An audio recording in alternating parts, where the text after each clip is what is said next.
Sejam novamente bem-vindos ao curso de Blockchain, Criptomoedas e Tecnologias Descentralizadas. Ainda no módulo sobre tecnologias descentralizadas, vamos falar de um desafio grande em qualquer rede descentralizada, que é encontrar dados. Vamos falar de buscas, em particular de uma tecnologia para buscas conhecida como tabela de hash distribuída, ou DHT. Meu nome é Marcos Simplício, sou professor na Escola Politécnica da USP. Os objetivos. Bom, primeiro vamos falar com alguns desafios, né, quando você está num cenário distribuído. Falando com um servidor centralizado, busca não é tão difícil porque o servidor faz todo o trabalho para você. Agora, quando você está num cenário distribuído, os nós têm que se organizar para permitir que as buscas aconteçam, as coisas ficam um pouco mais complexas, tem alguns desafios a serem superados. E aí, na sequência, vamos falar de algumas soluções para fazer isso. Tanto buscas cegas, né, sem informação nenhuma, um jeito mais avançado de fazer buscas que é envolvendo algum tipo de informação, e aí pode ser informação local apenas, cada nó mantém a informação que lhe interessa ou que chega ao conhecimento dele, e a parte mais avançada, mais interessante de fato, de buscas, bastante utilizada hoje em sistemas descentralizados, que é busca com informação distribuída na rede e organizada usando o que a gente chama de tabela de hash distribuída. Vamos lá. Primeiro, os desafios que aparecem no cenário peer-to-peer, né, um cenário descentralizado, para conseguir achar dados. Tem alguns critérios, né, alguns problemas que podem aparecer. Em particular, eficiência, né, quantos recursos você vai utilizar para conseguir encontrar dados. Tem mecanismos que gastam muita banda para conseguir encontrar os dados. Simplesmente manda para todo mundo uma pergunta, né, grita no meio da sala, quem tem a informação? Isso vai na rede, né, todo mundo perguntando para todo mundo e repassando essa pergunta pode levar a custos bastante consideráveis de banda, né, recursos computacionais, de forma geral. Um segundo item relevante é a autonomia. O quão fácil é você controlar onde fica a informação, onde está ou o dado ou os ponteiros para encontrar o dado. Então, é o tipo de coisa que aparece em alguns cenários. Você tem ampla liberdade, aí você tem menos estrutura, fica mais difícil de achar os dados, e às vezes você tem autonomia nenhuma, né? Você não pode escolher o que você vai guardar. Então, algumas coisas a serem consideradas. Terceiro, isso é bastante importante, expressividade. O quanto você consegue, por exemplo, fazer uma busca apenas por uma palavra parcial, ou se você tem que identificar o conteúdo completo quando você está buscando algo. Quanto mais flexibilidade, quanto mais expressividade você quer, mais custoso pode ser os mecanismos para suportar a busca correspondente. O quarto, robustez, o quão estável é o sistema frente a eventuais alterações, né? Entrada e saída de nós. Se sair um nó, você perde a capacidade de fazer busca. Isso é comum num cenário centralizado, né? Se é o servidor, você não busca mais nada. Quando o Google está fora do ar, você não acha as coisas na internet, né? Enfim, você pode usar o Bing, DuckDuckGo, mas, enfim, buscadores referência, se eles saem do ar, você perde a capacidade de busca. Num cenário descentralizado, né? É bom evitar esse tipo de coisa, porque os nós podem entrar e sair a qualquer momento. O outro ponto, escalabilidade. Dá para colocar muitos nós dentro da rede e mesmo assim conseguir fazer buscas de forma eficiente, né? Eficiência e escalabilidade estão bastante relacionadas. E o último, completude. Será que se o dado existir na rede eu consigo encontrar ele? Tem situações que, dependendo até por questões de eficiência, você pode não conseguir encontrar o dado. Então, o ideal seria, se o dado existe na rede, ele vai ser encontrado. O DHT em particular é muito bom nesse último quesito. E no final das contas temos aqui um trade-off, né? Um equilíbrio. Você tem que quer ganhar por um lado, você acaba perdendo para o outro. Tem aqui alguns exemplos de busca. Uma busca totalmente não estruturada, ou seja, pergunta para todo mundo. Em termos de eficiência vai ser bem ruim, né? Você vai gastar muita banda, mas em termos de autonomia e expressividade é bom. Autonomia é bom. Se eu vou perguntar para todo mundo, não interessa onde está o dado, posso colocar em qualquer lugar, não preciso fazer nenhum tipo de restrição, eu consigo achar o bendito do dado. Expressividade é a mesma coisa, posso colocar um pedaço do nome do arquivo. Se alguém achar esse pedaço do nome do arquivo em algum arquivo deles, ele entrega. Então, é interessante nesse sentido. Já quando você vai para o cenário de estruturada, que é o cenário da DHT, você ganha bastante em eficiência. Só que você tem que sacrificar algo para isso, em particular, a expressividade e autonomia, né? Muitas vezes é um índice muito específico que você tem que entregar para conseguir encontrar o dado. Então, vamos a mecanismos em si. Aqui tem uma taxonomia, enfim, razoavelmente arbitrária, mas é comum na literatura, de buscas, uma busca sem informação nenhuma, uma busca às cegas, mecanismos de busca informada com índice local, pode ser de forma proativa ou reativa, e buscas com índice distribuído, que é o que eu quero mais me concentrar com vocês, que é chamado de DHT. E vamos começar pelo mais simples, né? Uma busca às cegas, sem informação nenhuma. Como eu disse, nesse cenário não tem muita opção. Você simplesmente manda para alguns nós, que propagam para outros nós, que propagam para outros nós, é o que a gente chama de inundação. E normalmente tem um número máximo de repasses, tá? Senão você pode quebrar a internet, manda para um, ele manda para vários outros, e indefinidamente aquela mensagem fica rodando a rede, mesmo depois de você já ter conseguido a resposta de alguns dos nós, né?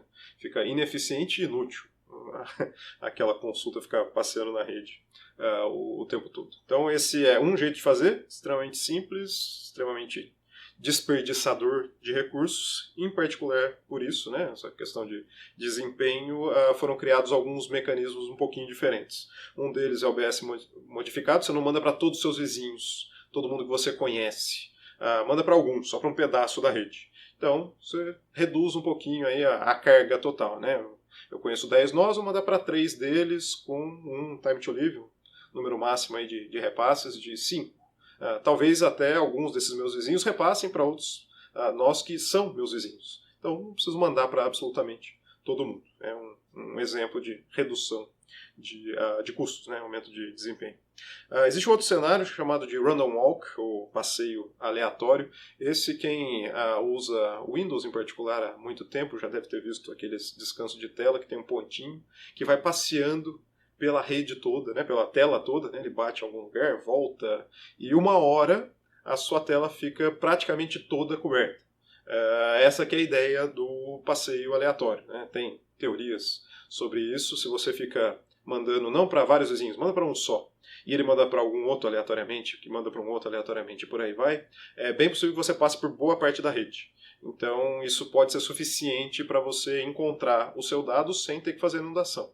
Aumenta a latência, né? Enfim, vai ter que passar por mais nós até chegar em um que eventualmente tem a informação que você está buscando, mas reduz o uso de banda correspondente, né? Então é isso, latência versus banda.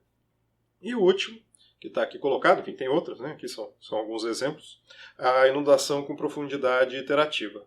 Começa com um time to live de 1. Pergunta só para os seus vizinhos. Quem sabe eles já conhecem a informação. É uma informação bastante difundida.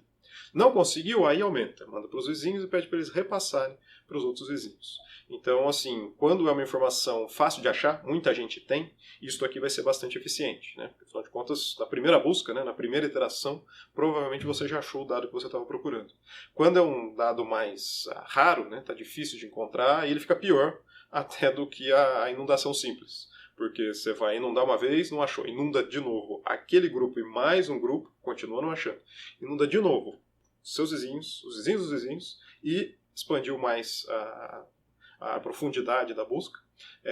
Então você está piorando a rede, né? 2 vezes pior do que fazer uma busca simplesmente com TTL de 3 de uma vez só. Então, enfim, uma outra possibilidade, em particular interessante, quando os dados estão bem difundidos na rede. O dado que você está buscando está bem difundido na rede. Isso busca cegas, né?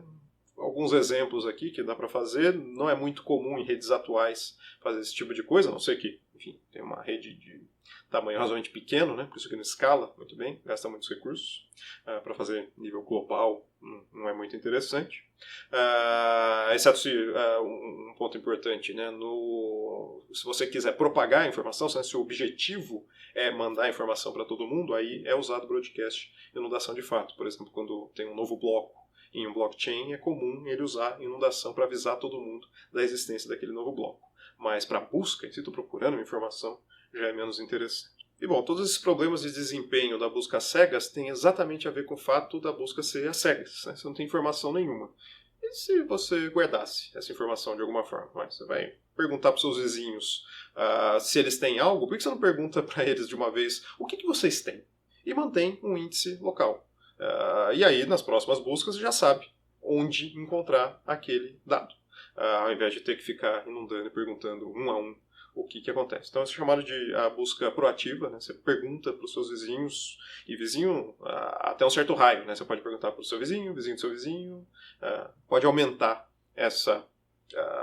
o tamanho do índice, né, o número de nós total, a profundidade total da busca que você vai pré-armazenar, e você consegue então encontrar dados mais facilmente se eles estiverem nessa região. Você já sabe para quem perguntar quando você está buscando um certo dado, se ele estiver na sua vizinhança. Se ele não estiver na sua vizinhança, que é aqui um exemplo, aí você já começa a fazer uma busca fora da vizinhança. Né? Já pede para um nó que esteja além do raio que você tem os dados proativamente. Então, do ponto de vista de desempenho, isso aqui é bastante interessante, em particular quando os dados estão também bastante difundidos na rede. Então, seus vizinhos muito provavelmente vão ter esse dado, você não tem que fazer inundação, você só vai fazer inundações em cenários em que os dados estão bem distantes de você. E nem precisa de inundação per se, porque se você pergunta para um nó que está longe de você, né, enfim, além do raio R, que você conhece as informações, ele também tem várias informações de alguém que está dentro de um raio R. Então talvez ele possa te indicar um dos nós que ele conheça que tem aquele dado, considerando o raio R dele. Né? Vai fazendo buscas, digamos, em regiões mais amplas. Essa é uma possibilidade. Uma segunda possibilidade interessante é, poxa, mas vizinho, né? Só característica de conheço o IP, né? Enfim, dentro do cenário de descentralização, muitas vezes o que define vizinhança é eu conheço o IP dele diretamente, né? Eu consigo me comunicar com ele diretamente. Muitas vezes tem a ver também com a distância geográfica, mas não necessariamente. Mas, poxa, isso significa que vai ter uma grande variedade de dados e eu busco qualquer coisa, né? Eu sou um gamer. Eu gosto muito de procurar jogos. Então seria mais interessante eu saber quem são os outros nós na rede que tem muitos jogos. Então, dá para fazer isso também, né? Ao invés de fazer um agrupamento simplesmente por área, né? Por distância, você pode buscar proativamente nós que tenham muitos arquivos de jogos e fazer o índice deles. E aí, quando você for buscar alguma coisa relacionada à sua busca mais comum de jogos, você simplesmente bate nesses nós vizinhos. Então aqui tem um exemplo, né? Eu fiz um agrupamento interno por jogos, né? Doom, Galaga, StarCraft, só coisas clássicas. Aqui, esse um nó, se ele estiver buscando alguma coisa nos vizinhos, ele manda para todos os nós nesse grupamento que tem jogos e vai propagando internamente até encontrar o dado. Então aumenta a probabilidade de você achar dados de um estilo específico. A parte chata disso é que você vai ter que definir uma semântica, né? Aplicações, jogos, vídeos em alta definição. Vai precisar de uma semântica toda dentro do sistema para tentar classificar as suas informações, né? E eventualmente você vai cair em outros. Qualquer coisa que não caia nessas categorias. Pode ser desagradável fazer essa indexação o tempo todo, e mais do que isso, alguns nós desses podem sair da rede, né? Os nós podem entrar e sair a qualquer momento, e você pode perder um pouco das informações que você tinha, achar que um nó está ativo, não está. Então a parte de entrada e saída de nós atrapalha bastante quando você constrói índices locais dessa forma. E tem um segundo estilo, né, de busca que é mais reativo. A ideia é a seguinte: poxa, eu fiz lá proativamente, procurei um monte de dados e em um certo momento eu tive que buscar um dado que está fora do meu conhecimento. E aí o sistema, né, o vizinho longe, fora do meu raio, ele me responde com uma informação. Eu posso descartar essa informação, né? Eu agradeço, descarta essa informação, ou eu posso ser proativo, né? Proativo-reativo, de guardar a informação correspondente recebida daquela forma. E mais do que isso, todos os nós que eventualmente receberem essa informação, né? A resposta pode ser recursiva, passa por todos os nós que fizeram a inundação a partir de mim. A inundação ou o caminho aleatório, seja lá o que for. Todos os nós que recebem uma resposta podem guardar essa informação. E aí, se alguém no futuro perguntar, simplesmente é feita a resposta. Né? A mesma ideia de cache, né? Extremamente comum na internet, DNS, né? O sistema de nomes de domínios na internet usa esse tipo de coisa. Os diferentes servidores de DNS guardam por algum tempo as respostas que eles receberam para poder fornecer a mesma resposta mais rapidamente, ao invés de ter que bater no servidor autoritativo. Então, mesma ideia dá para ser utilizada aqui. Ao invés de ter que chegar no nó que respondeu originalmente, os nós intermediários que conseguiram ver essa informação, eles podem te entregar a mesma informação. E dá inclusive para fazer isso de forma inteligente, né? Você não precisa fazer às cegas. Você pode fazer a descoberta de grupos de interesse, assim como a gente falou na busca associativa, descobrindo, olha, toda vez que eu pergunto sobre jogos, esse cara num raio bem longe de mim, ele diz que tem jogos. Então, ó, esse cara aqui é um nó interessante para se buscar no futuro. Ao invés de fazer uma inundação para absolutamente todos os lados, eu vou fazer inundações para o lado onde está esse nó. Então, esse tipo de coisa pode ser utilizada para melhorar o desempenho. Mas nada melhora o desempenho tanto quanto uma DHT. Isso aqui é, de fato, o suprassumo de buscas em cenários distribuídos. Para entender como é que funciona uma DHT, é importante comparar ele com duas outras tecnologias possíveis, dois outros jeitos de busca. E aqui eu nem estou falando de cenário distribuído, pensa em busca em memória mesmo, tem um arquivo.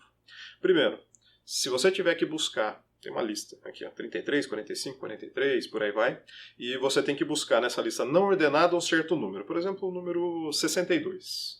E você vai da esquerda para a direita buscando, né? Então, 33, 45, 43, 17... Vou ter que olhar um a um, né? Não tem um atalho aqui. Como eles não estão ordenados, eu não tenho a menor ideia de onde pode estar o 62. Eu tenho que percorrer a lista completa até tentar achar o número que eu estou buscando. No pior caso, eu vou passar numa lista de tamanho N por todos os N nossos, né? Usando a notação científica aqui, Big O de N, né? O pior caso é N nós que vão ter que ser consultados até você achar o dado, né? N casinhas que vão ter que ser buscadas, visitadas até achar o nó que você está buscando. E bom, só foi ruim assim, só tive que buscar na lista inteira no pior caso, porque não está ordenado, né? E se ordenar? Um jeito muito mais agradável buscar coisas assim, algo ordenado, pensa no dicionário, né? Mais fácil achar as coisas no dicionário, porque eu sei que as palavras estão todas ordenadas ali, do que se eu pegasse o dicionário, rasgasse todas as folhas, jogasse no ar e tivesse que ficar caçando folha a folha. Então, o que dá para fazer para uma lista ordenada para ficar mais eficiente? Suponha que eu estou procurando o 21. Eu não vou procurar da esquerda para a direita pura e simplesmente. Eu vou fazer assim, vou chutar o meio. Então o meio deu o 43. Se o meio é 43, o 21 certamente não está pelo lado direito, né? Do lado direito do 43 só tem números maiores do que o 43. Eu vou procurar no lado esquerdo. Como? 1 a 1? Não, faz o mesmo truque. Chuta o meio. O meio deu o 17. Então, ao procurar no meio aqui, eu sei que não está do lado esquerdo o número 21. 21 é maior do que 17, então ele necessariamente está entre o 17 e o 43. Então, a cada vez que eu faço uma busca, né, chutando o meio, eu posso eliminar metade da minha lista entre as possibilidades do local onde está um certo dado. Então, aqui, o resultado disso é que, na ordem de logaritmo na base 2 de n, né, uma lista de tamanho n, eu consigo achar o dado. Não preciso fazer várias buscas, né? Se tiver 1000 dados ao todo, eu vou ter que fazer da ordem de 10 buscas, né? 10 testes desses de chuto meio, e escolhe entre direita e esquerda, ao invés de ter que fazer a busca por todo lugar. Se tiver 1 milhão de dados, na ordem de 20, você consegue fazer a mesma coisa. 1 bilhão de dados, na ordem de 30 testes desses, vai resolver. Ou seja, escala muito bem esse tipo de estratégia. E dá para fazer melhor do que isso. Tá? Busca binária, interessante, legal, mas dá para fazer mais ainda. Como usando uma tabela hash. Então, espero que vocês tenham visto tabela hash em algum momento num curso de ciência da computação, para explicar os detalhes de como isso funciona. Sem entrar nesses detalhes aqui, o que eu vou dizer para vocês é o seguinte: uma tabela hash, o que ela faz é colocar os dados associados a uma chave específica. E essa chave define o local. O jeito mais fácil de pensar numa tabela hash é se você tiver uma lista completa onde tem todos os índices possíveis ordenados alfabeticamente. Pensa numa lista com todos os CPFs de todos os brasileiros. Se você está procurando o CPF número... Vou fazer CPFs com 4 dígitos, tá? Só para facilitar. 1, 2, 3, 4. Eu não preciso ficar buscando o primeiro, o segundo, o terceiro, o quarto. Eu não preciso chutar o meio da lista, né, que vai de 0000 até 9999. Bom, eu vou direto na posição 1, 2, 3, 4, certo? É óbvio. Se todas as casinhas tem associado o CPF, né, todas as 9.999, então são 10 mil casinhas, né, com 4 dígitos, estão associadas, o próprio valor correspondente está naquela casinha, eu não preciso ficar buscando esse valor por todas as casinhas, ou se é a casinha correspondente onde está aquele dado. Então basta eu ir naquela posição. O custo disso é 1, né? Eu sempre sei o local onde eu vou buscar os dados. Se eu estou procurando o CPF 4444, eu vou na posição 4444. Não tem que ficar buscando nada. Então essa é a ideia por trás de uma hash table. Ela traz uma busca extremamente eficiente. Na prática não é assim, tá? Você não guarda casinha para absolutamente todo mundo, porque isso fica muito grande, né, do ponto de vista de memória, não escala. Então o que se faz são alguns truques para deixar pequeno e ainda assim as buscas serem próximas a uma única consulta, né? Às vezes dá 2, 3, mas é um número bastante reduzido, porque os dados estão próximos às posições correspondentes deles. Então, o que eu faço num cenário de uma tabela hash? Eu simplesmente, dado a chave, eu consigo achar o valor rapidamente. Qualquer implementação que você achar aí computacional de uma tabela hash vai ter essas 3 funções possíveis. Como calcular a chave, né? Você tira o hash de um dado, e em geral não é hash criptográfico, é algum outro tipo de hash, ferramenta de cálculo de hash, que ela dá um identificador razoavelmente único, mas não precisa de todas as propriedades, uma função de hash, existência, a primeira inversão, e por aí vai. São mais eficientes do que hashes criptográficos. Você pode usar hash criptográfico, mas você vai perder eficiência sem ganhar muita coisa em relação a isso. Então, cálculo de chaves e 2 funções essenciais que são o put e o get. O put é você consegue colocar um valor associando ele a uma chave dentro do sistema. Então você insere um valor na tabela com o put. E o get, você recupera um valor da tabela. Você simplesmente entrega a chave e a tabela te devolve em O de 1, né, rapidamente. Ela consegue te entregar o valor correspondente que foi previamente registrado com aquela chave. Ou retorna que não tem valor nenhum ali, né? Nunca foi feito um put associando um valor qualquer àquela chave. Ela vai retornar, ó, aqui tá, essa casinha está vazia. Então, de forma extremamente rápida. E por que eu estou tentando explicar para vocês sobre tabela hash? Porque uma DHT é uma tabela hash distribuída. É exatamente isso aqui, só que eu vou distribuir na rede. Nesse cenário aqui eu estou colocando no meu computador, está na minha memória RAM. Num cenário distribuído, a tabela está em alguma memória RAM. Na verdade, a tabela é quebrada em pedacinhos. Cada computador que está na rede, ele é responsável por um pedaço dessa memória, né? Uma região de chaves correspondente. Então é muito parecido com o conceito de tabela hash, só que distribuído na rede. Ainda tem as mesmas operações, ou quase as mesmas operações. Você ainda consegue calcular uma chave qualquer a partir de um dado, né? Tira o hash do dado. Isso te dá a chave. A única operação a mais que tem é que você vai buscar essa chave na rede. Quem que é o responsável por essa chave aqui? Então tem que ter um mecanismo de busca para você conseguir achar o IP do nó que é responsável por aquele pedacinho da tabela, por aquele conjunto de chaves. Né? Não é mais centralizado na sua máquina, que nesse cenário é fácil, né? Quem que é o nó responsável? Sou eu.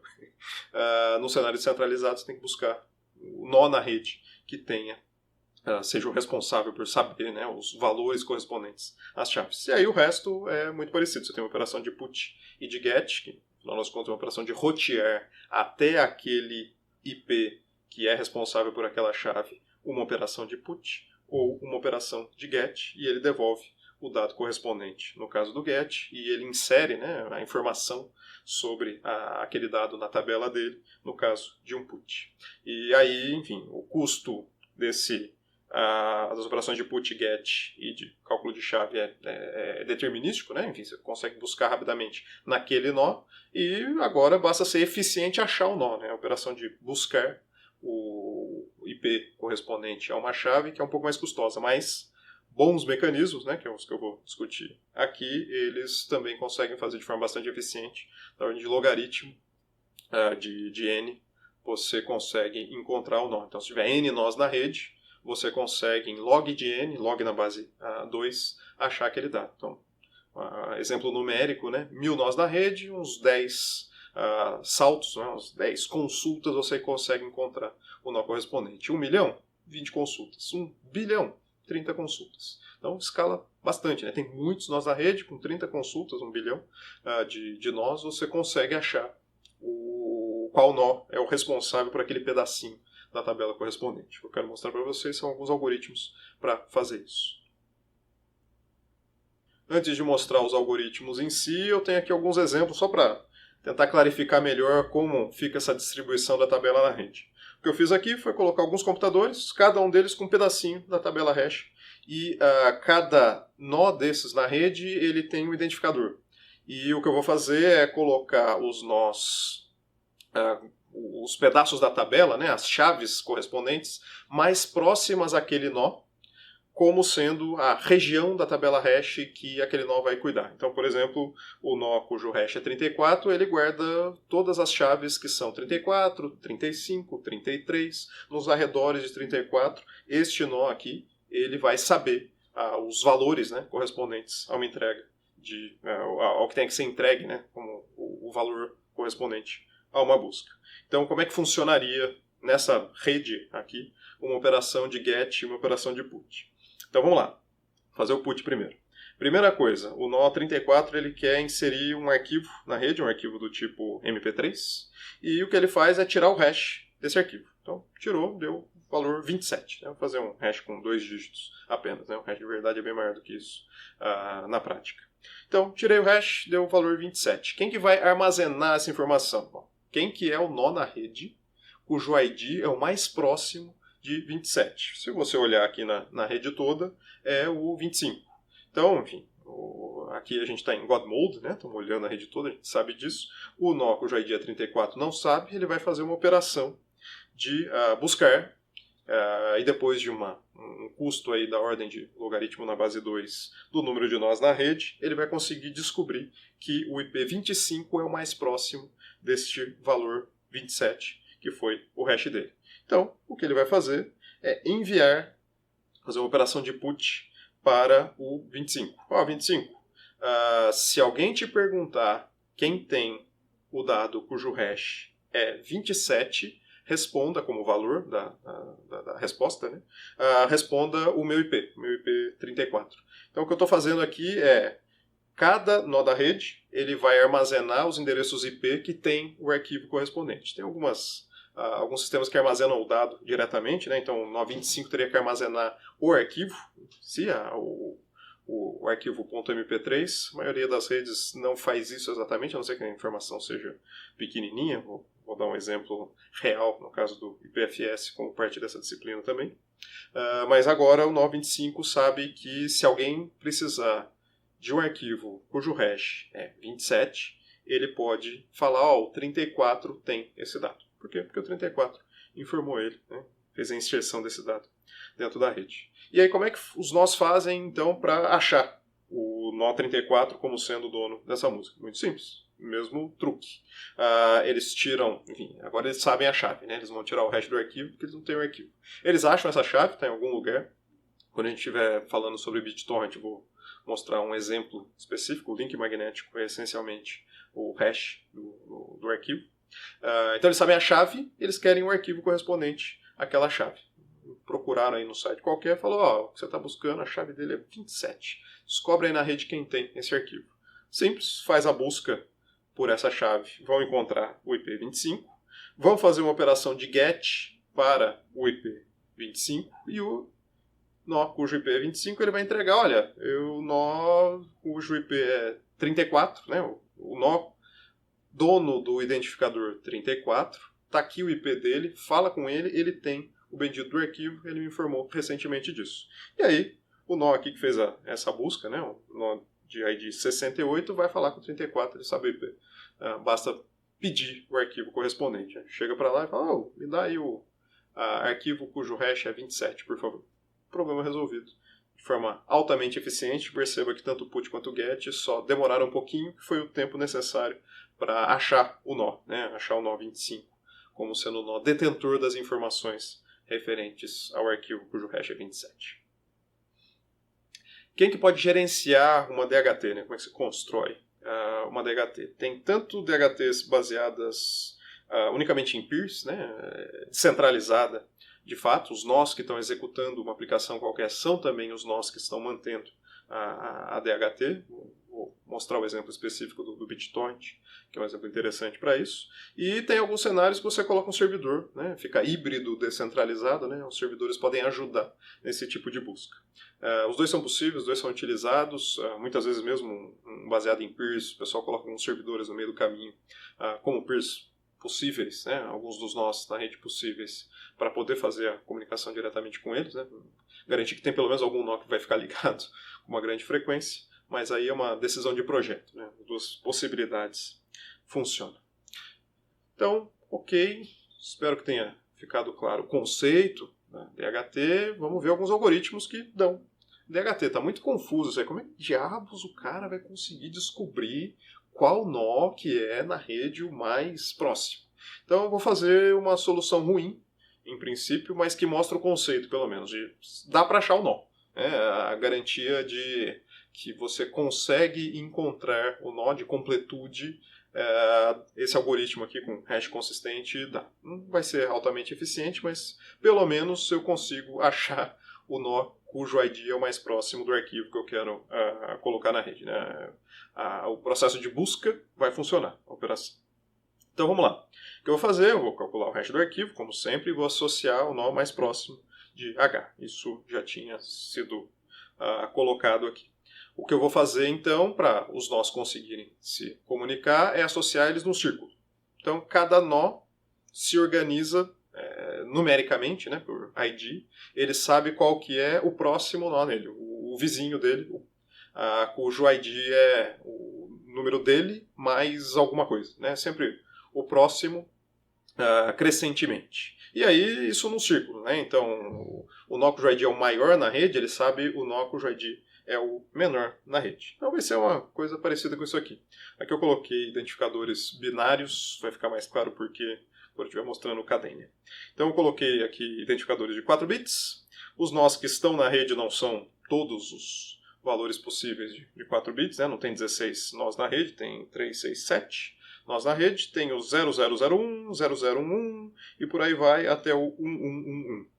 Cada nó sabe qual que é o nó cujo ID é diretamente maior do que o dele. Então, o 0001 conhece o nó 0011.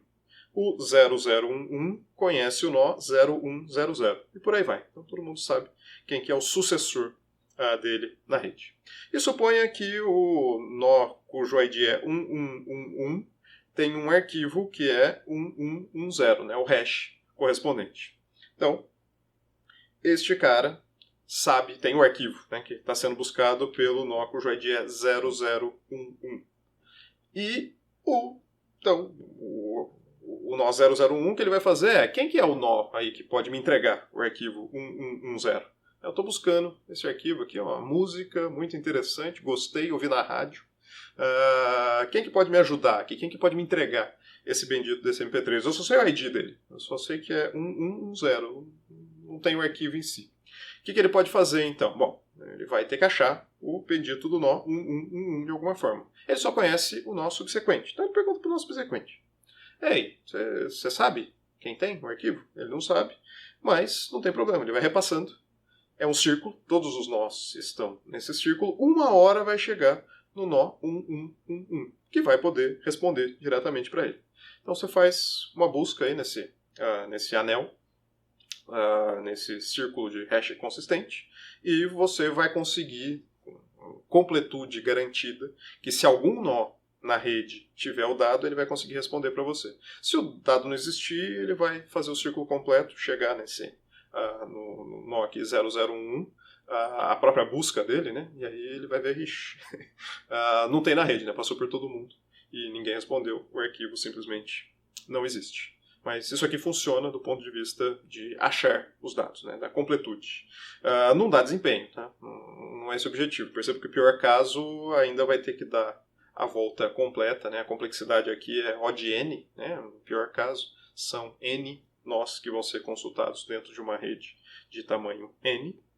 E na prática tem outros problemas além dessa questão de desempenho também. Tem uma questão de entrada e saída de nós. Por exemplo, se você só conhece o próximo nó e ele sair, você acabou de quebrar o círculo, né? Então é bom você conhecer alguns além do próximo. Então normalmente é S nós que são conhecidos, não um único.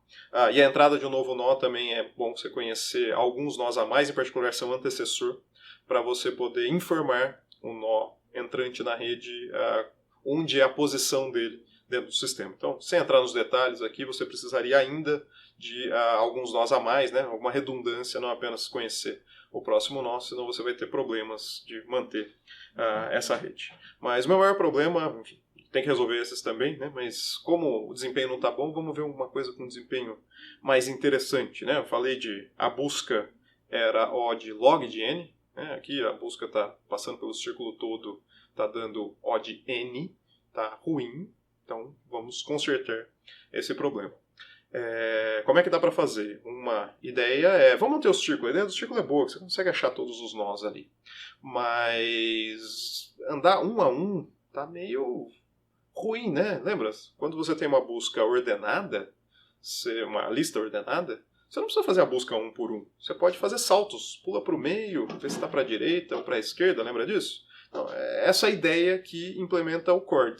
Ele faz a ideia do hash consistente, ainda organiza os nós em um círculo, só que você vai conhecer não só alguns vizinhos, próximos vizinhos, você vai conhecer alguns vizinhos estrategicamente posicionados, perto de você e longe de você. Essa aqui é a ideia do CORD. E aí, se você sabe que o dado que você está buscando está no ID muito longe, não tem por que você perguntar para um vizinho que está muito próximo ali no círculo, né? Pergunta para o cara que está longe, perto desse valor que você está buscando.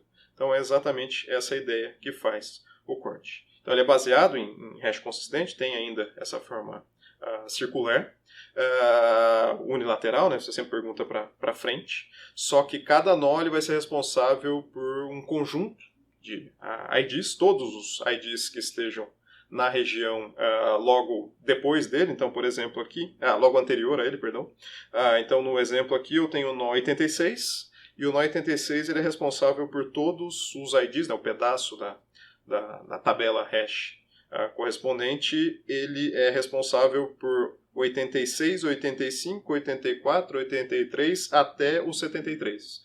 Dos 72 para baixo, quem é responsável é o nó 72. Então, é sempre do ID dele próprio até o ID do anterior. Isto é o que cada nó dentro da rede vai ter que armazenar para funcionar, né, para o sistema funcionar.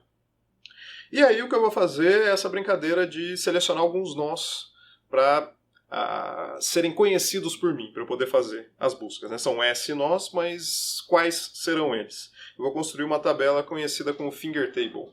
Pode ser tabela de derivação, tabela de indexação, como você preferir traduzir isso. E essa tabela vai ter nós distantes de mim exponencialmente. Então, 2 a 0, 2 a 1, 2 a 2, 2 a terceira, 2 a quarta e por aí vai. Então essas distâncias que eu vou armazenar quando eu estiver construindo essa tabela de finger table. Então você vai ver aqui, eu vou construir uma com vocês numericamente, vocês vão ver que os primeiros nós eles são bem próximos de você e depois tem os nós bem longe, exponencialmente longe uns dos outros. E aí quando você for fazer um roteamento é só você fazer um cálculo baseado nisso, né? Qual que é o nó de todos os que eu conheço? Qual que é o nó que está mais próximo do ID que eu estou buscando? Então tem um cálculo razoavelmente simples para descobrir qual que é o nó correspondente, mas essencialmente é isso. Se está muito longe de você, você vai buscar o nó que você conhece, que está exponencialmente longe de você e perto do ID que você está buscando.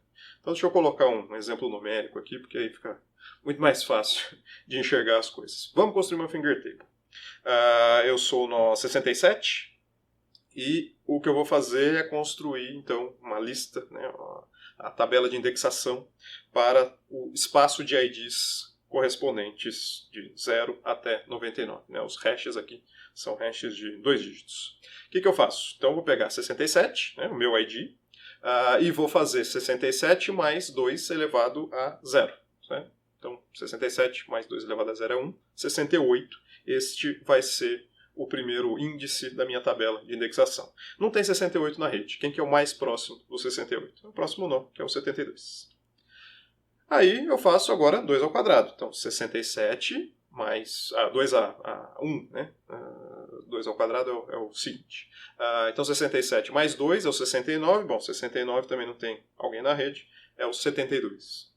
67 mais 2 ao quadrado, 4, vai dar 71. Também não tem um nó na rede com esse número, 72 é o mais perto. E agora, mais 8 vai dar 75. O nó mais próximo de 75 é o 86, e por aí vai. Então 2 à quarta dá 16 aí, 67 mais 16 dá 83, o mais próximo é o 86, depois 2 à quinta, o mais próximo é o 1, depois 2 à sexta, o mais próximo vai ser o 32, e finalmente quando eu fizer 2 à sétima, dá o 95, ou seja, eu passei por mim, né? Depois do 32, o próximo que seria, né, o 95 já passa pelo meu número, então paro por aqui, não preciso ficar mais construindo a tabela, eu já fui ultrapassado no círculo. Né? Então, esta aqui é a minha tabela de indexação, com nós próximos de mim, né? O 72 está pertinho, e nós bem distantes de mim, o 32 está bem longe de mim. Construída a tabela, como é que eu uso ela?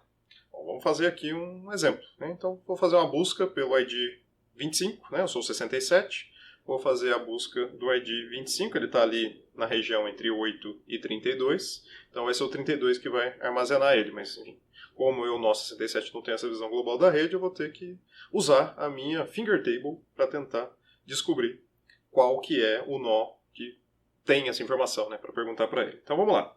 E eu quero fazer isso com custo log de n, né? Então vou mostrar aqui que em 2 passos dá para conseguir fazer isso.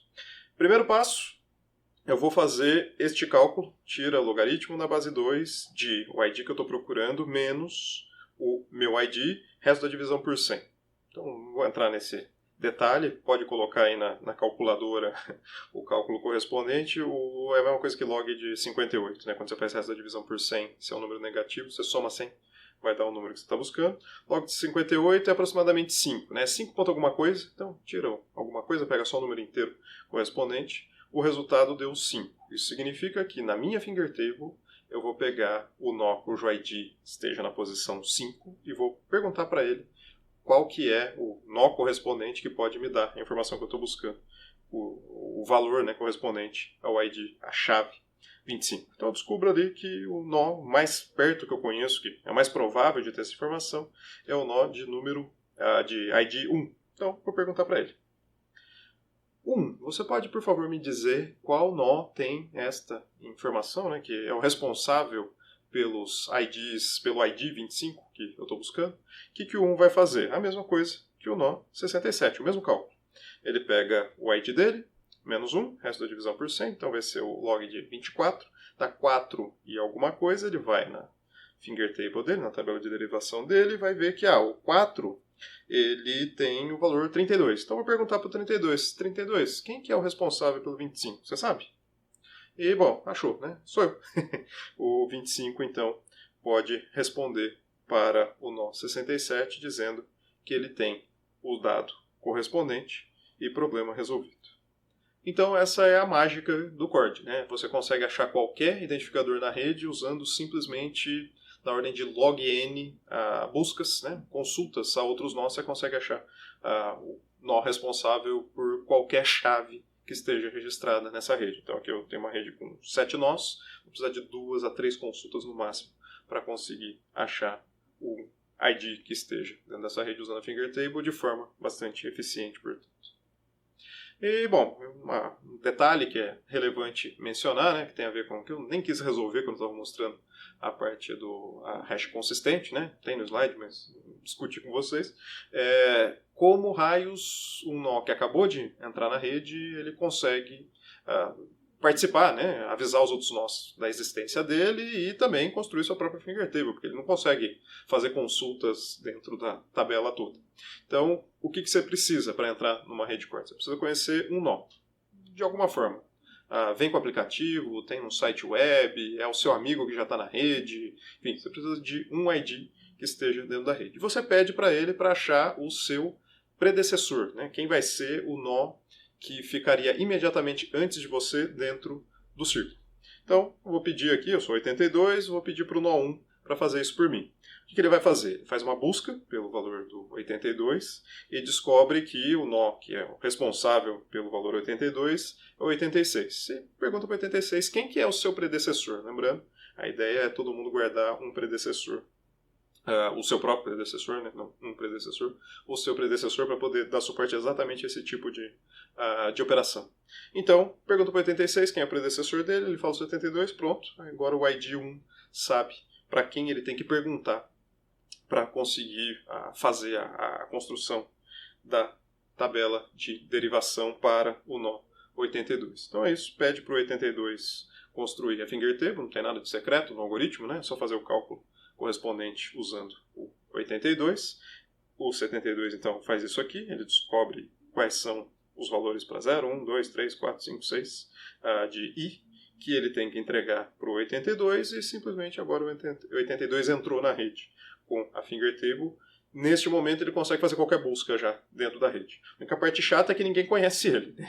Ele consegue buscar, mas os outros nós da rede ainda não sabem qual que é a existência do 82. Então, o passo seguinte seria todos os nós da rede atualizarem para considerar o 82. Ele se anuncia na rede, né? Que pode ser broadcast mesmo, e todo mundo faz uma atualização para descobrir quem são os nós agora considerando o 82 como uma possibilidade. Então, em geral, são poucas atualizações que vão acontecer, só ali na regiãozinha onde está o 82 que isso vai ser afetado. No caso aqui, os nós 67 e o 72 estão mostrando o ponto onde teria uma atualização correspondente às tabelas anteriores. E aí, se algum nó para de funcionar, né, se algum nó sai da rede, isso também tem que ser levado em consideração, né? A gente tem que continuar consistente mesmo assim. O que vai acontecer é que cada nó ele fica monitorando os nós que ele conhece, né, que está na finger table dele, via mensagens de keep alive, né, de mantenha vivo. Dá um aviso de vida aí. Me garante que você não caiu. E se um nó para de responder depois de algum tempo, os nós vão ter que reverter as modificações, né? É só refazer também a finger table, fazendo buscas, considerando que aquele nó saiu da rede. Como você conhece alguns nós, isso não é nada absurdo de ser feito também, né? Você simplesmente reconstrói a finger table depois da saída. Então, o CORD, por mais que ele seja interessante para fins didáticos, ele não é exatamente uma solução muito utilizada. O mais usado na prática é o Kadena e variantes do Kadena, usado, por exemplo, em BitTorrent para a construção de links magnéticos. Então, vale a pena estudar o Kadena com um pouquinho mais de carinho. Diferentemente do CORD, ele não usa um círculo como forma de organização dos nós, ele usa uma árvore binária. Os nós que estão na rede, eles recebem um ID, dependendo de como a localização deles como folha nessa árvore. Então, tem aqui uma árvore binária, né? Todo filho esquerdo é 1, todo filho direito é 0.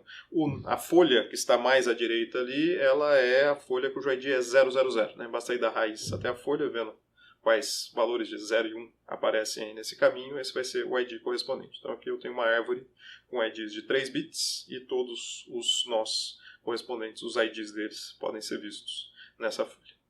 E bom, como eu disse, tem variantes interessantes do Kadena, uma variante bastante usada em aplicações de segurança, o IPFS em particular usa essa variante, é o S-Cadenlia.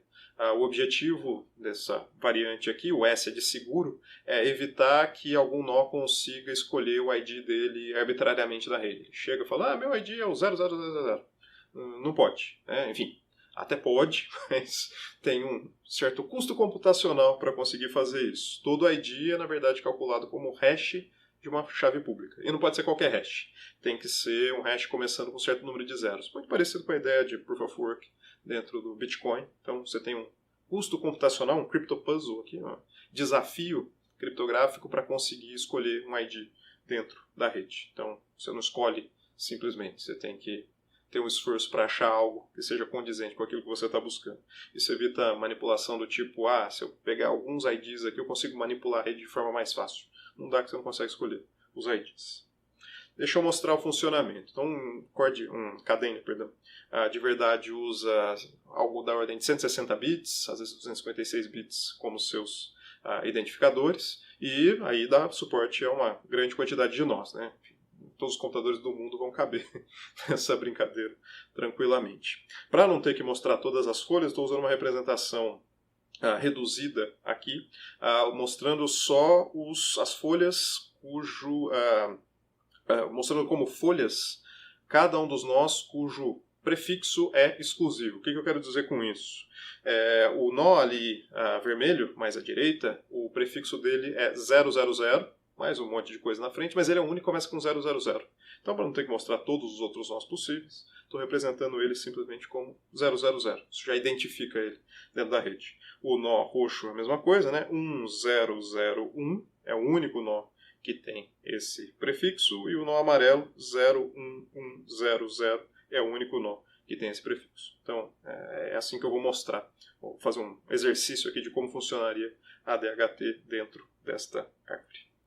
E bom, assim como no Chord, qualquer sistema de DHT de forma geral, os nós são responsáveis pelas chaves que tenham, cujo valor, né, seja o mais próximo do ID deles. A única diferença aqui é que a forma de cálculo da distância é um pouquinho distinta, né? Não é simplesmente pega um ID e subtrai do outro. Aqui você tira o shor, né? Você faz o exclusivo bit a bit entre o ID e a chave para descobrir a distância entre o ID e aquela chave, ou entre dois IDs, né?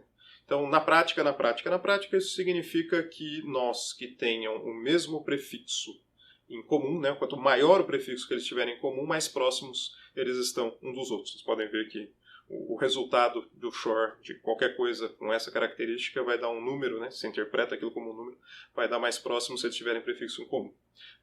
Então, sei lá, um ID e uma chave que sejam exatamente idênticos vai dar uma distância de 0.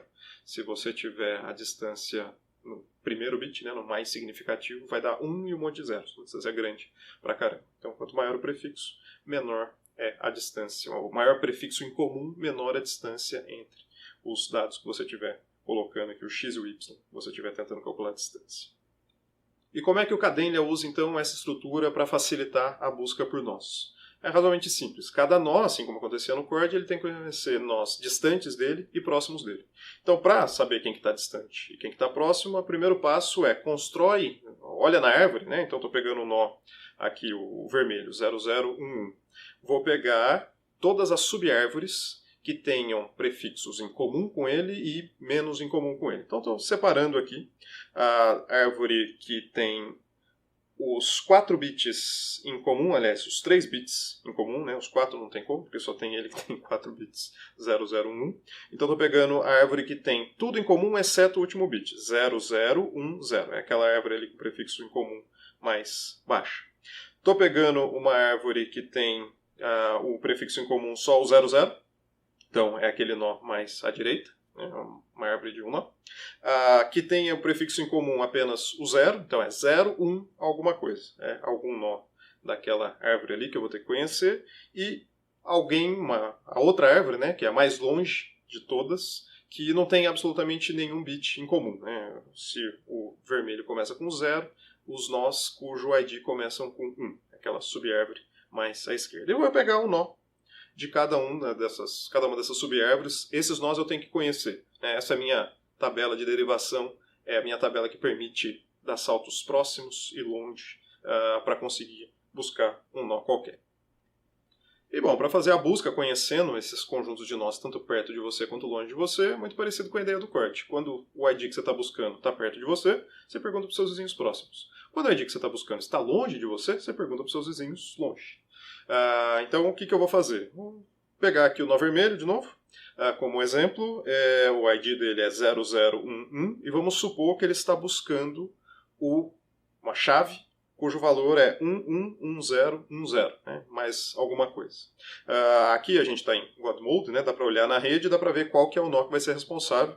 O nó mais próximo desse identificador ele começa com 1110, né? Os 4 bits em comum, ele é o mais próximo dessa chave que eu estou buscando. Esse é o cara que eu quero achar. O vermelho não sabe disso, ele não conhece esse nó amarelo. Ele conhece o nó roxo na árvore correspondente, que é a árvore de nós que não tem absolutamente nenhum bit em comum com ele, né? Enfim, eu começo com 0, o meu ID vermelho, e a chave que eu estou buscando começa com 1. Então, eu vou buscar algum nó ali nessa árvore sem prefixo em comum comigo, que possa me entregar a informação de quem que é o nó responsável por essa chave amarelo. Então eu pergunto para esse nó roxo, aqui, que é o mais próximo que eu conheço, começa com 1, 0, 1, e o que ele vai fazer é rotear a busca. Aí pode ser de forma recursiva ou iterativa, que eu vou fazer de forma iterativa, né? O nó roxo que me respondeu originalmente, ele não vai se encarregar da busca, ele vai simplesmente me dar um nó mais próximo que eu tenho que consultar na tentativa de achar o nó amarelo ali. Então, o primeiro nó que eu consultei, ele me avisou, olha, eu não tenho, mas tem um nó ali que começa com 1, 1, 0, 1. Este é o mais próximo que eu conheço do que você está buscando, pergunta para ele. O nó vermelho pergunta para ele, esse novo nó responde também com o mais próximo que ele conhece deste do dado sendo buscado, que é aquele nó que começa com 1, 1, 1, 1, 0, e este, finalmente, responde com o nó amarelo, que é o responsável pelo dado sendo buscado. E pronto, o custo disso, né, você está fazendo uma busca, essencialmente uma busca binária, se você olhar em cima, é log de n. É o número de consultas, o número máximo de nós que você vai ter que consultar para achar qualquer dado dentro do sistema. DHTs tem seus desafios também, não é um mar de rosas pura e simplesmente. Tem que lidar com entrada e saída de nós. É muito parecido com a ideia do Cord, né? Você fica fazendo um keep alive, perguntando para os nós se eles continuam vivos, se eles param de responder. Então, necessariamente, eles... Bom, não necessariamente, mas muito possivelmente eles caíram da rede, né? Alguém desligou um computador a qualquer momento. Então, você precisa fazer essa mudança, né? Trocar ele da rede. Então, em grande parte por isso é importante você conhecer mais de um nó nas diferentes subárvores, porque se o único que você conhecia saiu, você não tem mais ninguém naquela subárvore, é melhor você ter alguns e renovar, né? Se você conhece 3, um deles saiu, então você acha um novo ali dentro daquela árvore para você poder manter sempre um número próximo de 3, por exemplo, para conseguir sempre ter uma resiliência, né, à entrada e saída de nós. Também é comum você ter mais de uma árvore, né, porque uma árvore só faz mais de uma árvore com diferentes IDs, né? Você tem alguns IDs, cada ID em uma árvore diferente, porque você tem um pouco mais de resiliência. Se uma árvore, do jeito que ela está organizada, você perdeu muitos nós rapidamente em uma região, a outra talvez não tenha sido tão afetada, né? Então, árvores com sobreposição com IDs distintos, cada nó participando de mais de uma árvore, isso ajuda com resiliência também. Tem algumas questões de como reduzir a latência no roteamento. O IPFS, em particular, usa o skDenlia, que é aquela história de redução de manipulação dos IDs junto com uma técnica conhecida como Coral. Usa mecanismos de localidade na prática. Você tem agrupamentos por região, agrupamentos por tamanho. Assim você não precisa, por exemplo, no Brasil, ficar falando com um cara no Japão o tempo todo, né? Então, numa localidade você reduz a latência das comunicações, né? Localidade de rede mesmo, da rede física, você reduz um pouco a latência das comunicações. E um desafio, que esse é perene em qualquer sistema distribuído, é como você entra na rede, né? Você tem que conhecer pelo menos um nó, como raios você vai descobrir esse nó. Uma parte dos sistemas que usam o Cadenlia ou usam algum servidor em algum lugar, ou a aplicação vem com alguns nós conhecidos, ou tem um hub em algum lugar que você pode baixar o nó, né? Aqui, em geral, rola um pouco de híbrido descentralizado, tem um servidor auxiliar para te entregar dados iniciais. Isso não reduz muito a resiliência do sistema. Uma vez no sistema você conhece vários nós, o sistema consegue operar numa boa. É só novos entrantes que vão ter esse tipo de dificuldade, né? Um desafio não para manter a rede, mas para iniciar a rede, eventualmente.